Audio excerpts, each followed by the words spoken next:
Bipartisan bill seeks tougher curbs on Chinese chip-making tools. A bipartisan group of lawmakers has introduced legislation to tighten export controls of key chip-making equipment to China. The proposed Multilateral Alignment of Technology Controls on Hardware Act was announced on late Thursday.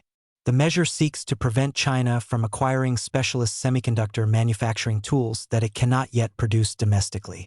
It also aims to create similar restrictions for companies in U.S. allied countries.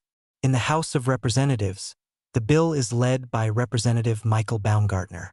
Companion legislation in the Senate is sponsored by Senators Andy Kim and Pete Ricketts. The bill would impose countrywide bans on certain choke point technologies. These include immersion-deep ultraviolet lithography machines used to etch microscopic circuits on silicon wafers for chip production.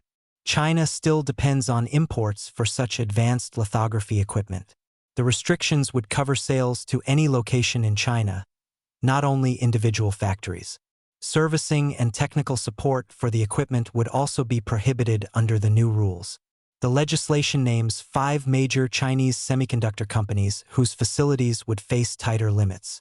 These are SMIC, Huahong, Huawei, CXMT, and YMTC, including their subsidiaries. The bill gives the U.S. government 150 days to work with allies such as the Netherlands and Japan on matching controls. If allies do not adopt similar measures, the United States could apply unilateral restrictions. These could extend to foreign-made equipment that contains American technology. Baumgartner said the Match Act would help America and its allies close existing gaps in export controls.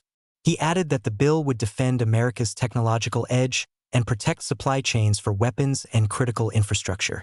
Ricketts noted that semiconductor manufacturing equipment serves both civilian and military purposes.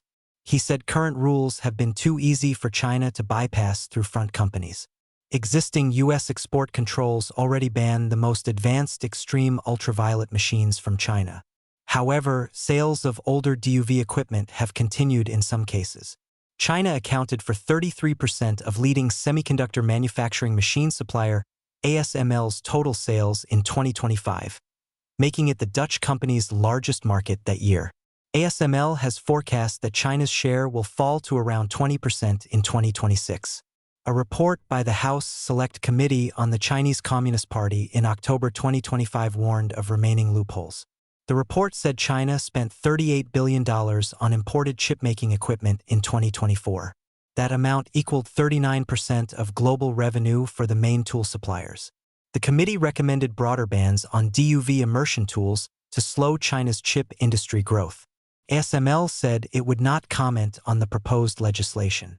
The Dutch Foreign Ministry stated it does not comment on draft laws put forward by lawmakers in other countries. The Match Act represents an effort by Congress to strengthen U.S. chip export policy.